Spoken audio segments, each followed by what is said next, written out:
आज हम एक बहुत ही महत्वपूर्ण विषय को लेकर उपस्थित हुए हैं और ये महत्वपूर्ण विषय आजकल के इस कोरोना काल और इस महामारी के संदर्भ में बहुत ही उपयोगी है। पहले हम बात करेंगे कि ये थॉट्स क्या चीज़ है। थॉट्स या विचार, जिसे हम कहेंगे कि ऐसे आइडियाज़ जो कि पॉजिटिव डायरेक्शन में हमें लेकर के चलते हैं। तो इन विचारों का हमारा कंस्ट्रक्टिव और सकारात्मक होना हमारे मनोमस्तिष्क और मेंटल हेल्थ, जो कि हमारे स्वास्थ्य है, उसके लिए बहुत ही उपयोगी हो जाता है। आज हम बात करेंगे एक महत्वपूर्ण टर्म के बारे में जो कि इस कोरोना काल में हमारे सामने आई है। इस टर्म में हम कह सकते हैं यह एक तरह का अवसाद है जो कि कोरोना के द्वारा हमारे मानसिक स्थिति में पैदा हुआ है। इसे हम ट्रॉमा ऑफ कोरोना या फिर कोरोनाज ट्रॉमा कह सकते हैं। यह हमारे थॉट प्रोसेस और थिंकिंग के जो डायरेक्शन है उसी से ही रिलेटेड है। तो अगर हम थॉट्स या किसी आइडियाज़ के बारे में विचार करते हैं तो पहले जान लेते हैं कि हमें थॉट कहाँ और कैसे उत्पन्न होता है। इसके लिए हमें अपने ब्रेन का जो बेसिक स्ट्रक्चर है उसे समझना बहुत ज़रूरी है। हमारे ब्रेन में अलग अलग प्रकार की जो पार्ट्स हैं, जैसे parietal lobe, occipital lobe, prefrontal lobe और टेम्पोरल लोब, यह अलग अलग तरीके से अपना काम करते हैं। इसमें जो फ्रंटल लोब है, इसमें प्री फ्रंटल कॉर्टेक्स हमारे thinking, thought process, emotions, empathy और बहुत से हमारे जो क्रियाकलाप है उसको रेगुलेट करता है। और ये रेगुलेशंस हमारे मस्तिष्क में सेंसरी ऑर्गन, जो हमारी ज्ञान इंद्रियां हैं, उसके तहत ही होता है। जैसे कि हमारी ज्ञान इंद्रियों ने, हमारे जो ईयर्स ने, नोज़ ने और हमारी परसेप्शन ने हमारे ब्रेन को सिग्नल दिया, उससे प्री फ्रंटल कॉर्टेक्स में स्टिमुलेशन हो गई और वह हमारे ब्रेन की प्रोसेसिंग के लिए लगातार काम करने लगा। इस तरह की प्रोसेसिंग हमारे परिस्थितियों के ऊपर और हमारे आसपास के जो वातावरण है उस पर भी निर्भर करती है।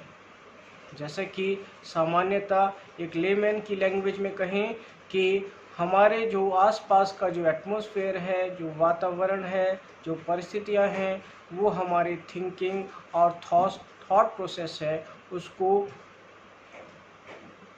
प्रभावित करती हैं। तो इसी तरीके से ये हमें तय करना है कि हमें किस तरीके के थॉट्स अपने अंदर लेकर के जाना है या अपने किस तरह के थॉट्स को हमने छोड़ देना है। हम इसी प्रकार की यौगिक क्रिया को थॉट रिडक्शन प्रोसेस या विचार छंटनी क्रिया भी कहते हैं।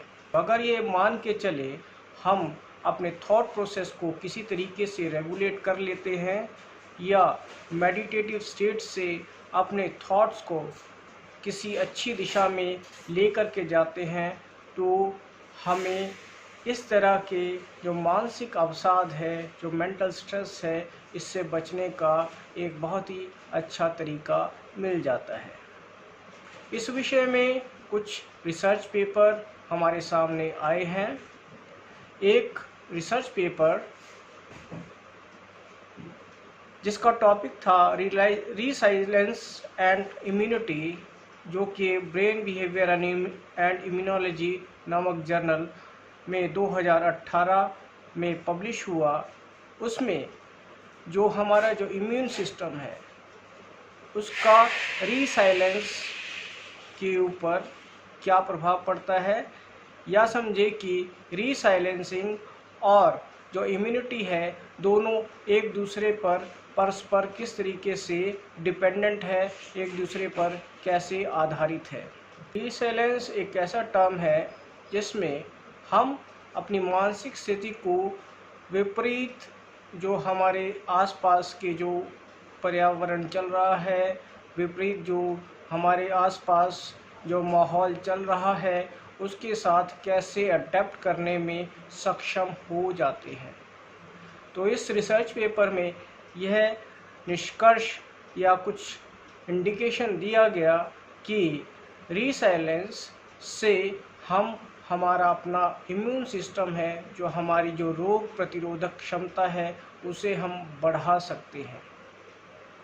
इसी प्रकार से एक अन्य रिसर्च पेपर हमारे सामने आया जिसमें कि जो ओल्ड एज इंडिविजुअल्स हैं, जो पुराने जो हमारे बड़े बुजुर्ग हैं, उन पर जो मेडिटेशन या माइंडफुलनेस जो एक्टिविटीज़ होती है उसका क्या प्रभाव पड़ता है। तो यह पेपर सन 2012 ईस्वी में पब्लिश हुआ। इसमें यह दर्शाया गया कि प्री इन्फ्लामेटरी जीन्स का जो एक्सप्रेशन है हमारे जो ओल्ड एज पीपल है उसमें हमारे mind meditative state of mind से काफ़ी अच्छा बढ़ गया। यानी कि ध्यान करने से और मेडिटेशन करने से हमारे जो ओल्ड एज जो इंडिविजुअल्स थे, जो बूढ़े हमारे जो पेशेंट्स थे, उनमें जो इम्यून सिस्टम है, रोग प्रतिरोधक क्षमता धीरे धीरे बढ़ने लग गई। तो ये तो बात रही हमारे कुछ एक अनुसंधानात्मक जो पेपर्स हैं, रिसर्च पेपर्स की। अगर हम पीछे चलकर अपने सभ्यता और संस्कृति में देखें तो एक श्लोक बहुत ही अच्छा जिसका कि मैं रेफरेंस देना चाहूँगा वह है चिंताश्च चितायश्च बिंदु मात्रम विशिष्यते चिता दहति निर्जीवम चिंता दहति जीवनम। अर्थात चिंता और चिता में केवल एक बिंदु का ही फर्क है। चिता निर्जीव व्यक्ति या किसी जानवर या किसी जीव के लिए होती है, बल्कि जो चिंता है वो सजीव जीवन को ही नष्ट कर देती है। तो कहने का तात्पर्य है कि चिंता से अनेक प्रकार के अवसाद पैदा हो जाते हैं, जिसके कारण जो हमारी जो मानसिक क्षमता है, जो हमारी जो मेंटल हेल्थ है, उस पर बहुत बड़ा विपरीत जो है प्रभाव पड़ता है।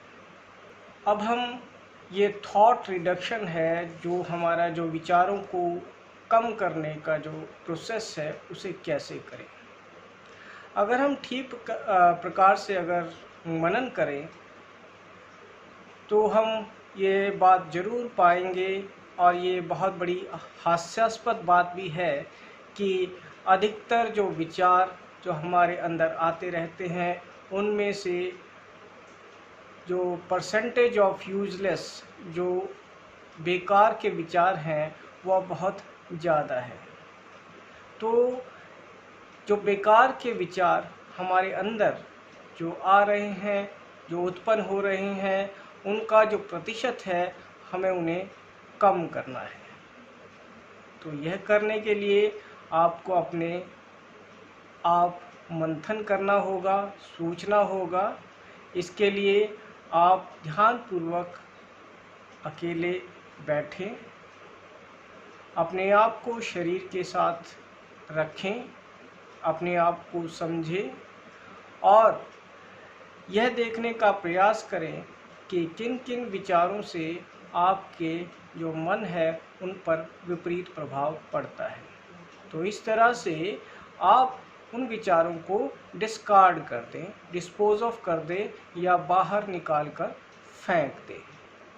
आपको एक फ़िल्टर की तरह काम करना है, जैसे कि फ़िल्टर गंदी जो चीज़ें हैं उनको बाहर हटा देता है और काम की चीज़ें अपने पास रख लेता है।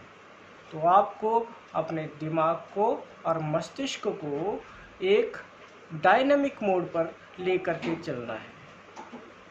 तो हालांकि इस काम के लिए आपको अपने जो ब्रेन है, अपने दिमाग है, उसको ट्रेनिंग देनी होगी। आप हर रोज़ 10-15 मिनट यह सोचें और विचार करें। तो आइए इस टेक्निक को और आगे बढ़ाने के लिए हम 2-3 बिंदुओं पर विचार करते हैं। पहला बिंदु ऐसा कि हमें सिर्फ़ और सिर्फ पॉजिटिव थॉट्स को अपने अंदर एक्युमुलेट करना है। हर रोज़ के लगभग 3 पॉजिटिव विचार अपने अंदर रखें, उन्हें लिख लें और उन पर अमल करने का भी प्रयास करें। दूसरा जो बिंदु है उसमें आप कुछ ना कुछ अच्छा करने का सोचें और लगभग 3-5 ऐसे काम करें जिससे कि आपको अच्छा महसूस होता है, आपके मन को संतुष्टि प्राप्त होती है। जैसे कि आप किसी के लिए अच्छा काम करें, चिड़ियों को, किसी जीव जंतु को या किसी व्यक्ति को अपनी जो सहायता है, अपनी जो हेल्प है वो प्रदान करें। और तीसरा जो सबसे महत्वपूर्ण बात ये है कि अपने आप में ज़्यादा ओवर थिंकिंग को अवॉइड करें। ओवर थिंकिंग एक बहुत ही बड़ा विकार पैदा कर सकते हैं, जिससे कि आपके नर्व्स और मेंटल बैलेंस को भी विपरीत प्रभाव पड़ता है।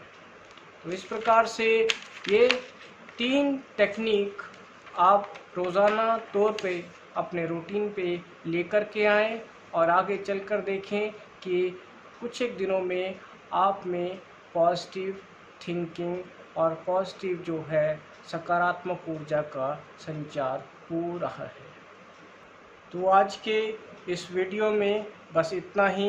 कृपया हमारे साथ बने रहिए और साथ ही साथ जो भी टिप्स जो कि हम आपको बता रहे हैं उन पर आप प्रैक्टिकली व्यवहारिक रूप से विचार करें और उन्हें अपने रूटीन में लाने का प्रयास करें।